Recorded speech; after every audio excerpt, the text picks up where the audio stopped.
Yatnal team Lingayat ನಾಯಕರ ಸಭೆಯ ವಿಚಾರ. ನೀವ್ಯಾರೂ ಕೂಡ ಲಿಂಗಾಯತ ನಾಯಕರಲ್ಲ, ನೀವೆಲ್ಲ ಡಮ್ಮಿ. ಯತ್ನಾಳ್ ಟೀಮ್ ಲಿಂಗಾಯತ ನಾಯಕರ ಸಭೆಯ ವಿಚಾರಕ್ಕೆ ಸಂಬಂಧಪಟ್ಟಂತೆ ದಾವಣಗೆರೆಯಲ್ಲಿ ಮಾಜಿ ಸಚಿವ ರೇಣುಕಾಚಾರ್ಯ ಟಾಂಗ್ ಕೊಟ್ಟಿದ್ದಾರೆ. ನೀವ್ಯಾರೂ ಕೂಡ ಲಿಂಗಾಯತ ನಾಯಕರಲ್ಲ, ನೀವೆಲ್ಲ ಡಮ್ಮಿ. ಲಿಂಗಾಯತ ಒಳಪಂಗಡ ಮಠಾಧೀಶರ ಸಂಪರ್ಕ ಮಾಡಿದ್ದೀನಿ.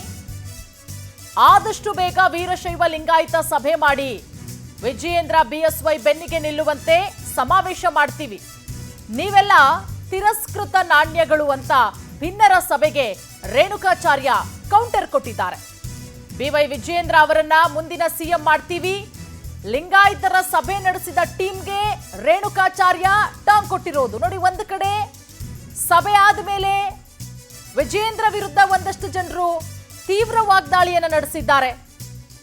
ವಿಜಯೇಂದ್ರ ಅವರಿಂದ ಬಿಜೆಪಿಗೆ ಯಾವುದೇ ರೀತಿ ಲಾಭ ಆಗ್ತಾ ಇಲ್ಲ, ರಾಜ್ಯಾಧ್ಯಕ್ಷ ಸ್ಥಾನದಿಂದ ಕೆಳಗಿಳಿಸಬೇಕು ಅಂತ ಹೇಳಿ ಆ ಸಭೆಗೇನೆ ಟಾಂಗ್ ಕೊಟ್ಟಿದ್ದಾರೆ. ಮತ್ತೊಂದು ಕಡೆ ಎಂಪಿ ರೇಣುಕಾಚಾರ್ಯ ಅವರು ಯಾರೂ ಕೂಡ ಇವತ್ತು ಸಭೆ ಮಾಡಿದ್ರಲ್ಲ, ಅವ್ರು ಯಾರೂ ಕೂಡ ಲಿಂಗಾಯತ ನಾಯಕರಲ್ಲ, ಅವರೆಲ್ಲ ಡಮ್ಮಿಗಳು. ಆದಷ್ಟು ಬೇಗ ವೀರಶೈವ ಲಿಂಗಾಯತರ ಸಭೆ ಮಾಡಲಾಗುತ್ತೆ. ಬಿವೈ ವಿಜಯೇಂದ್ರ ಅವರನ್ನ ಮುಂದಿನ ಸಿಎಂ ಮಾಡ್ತೀವಿ ಅಂತ ಹೇಳಿ ಲಿಂಗಾಯತ ಸಭೆ ನಡೆಸಿದ್ದಂತಹ ಟೀಮ್ಗೆ ರೇಣುಕಾಚಾರ್ಯ ಟಾಂಗ್ ಕೊಟ್ಟಿರೋದು.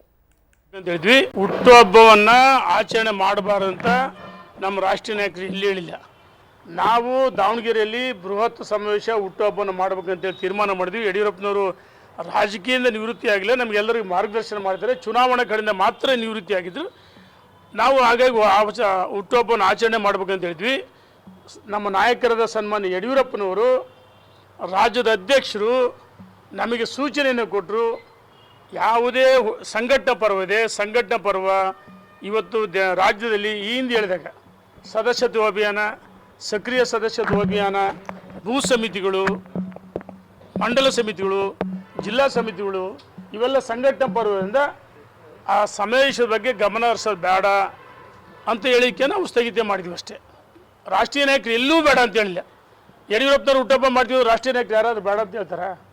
ರಾಷ್ಟ್ರೀಯ ನಾಯಕರು ಭಾಗವಹಿಸ್ತಾರೆ ಮಾಡಿದರೆ, ಆದರೆ ರಾಜ್ಯದ ಅಧ್ಯಕ್ಷರು ಮತ್ತು ಯಡಿಯೂರಪ್ಪನವ್ರು ಸೂಚನೆ ಕೊಡಿದರೆ ಆ ಸೂಚನೆಯನ್ನು ರಾಜ್ಯದ ಅಧ್ಯಕ್ಷರ ಸೂಚನೆ ಶಿರಸಾದಿಂದ ಪ್ರಾಮಾಣಿಕವಾಗಿ ನಾವು ಪಾಲಿಸಿದ್ವಿ.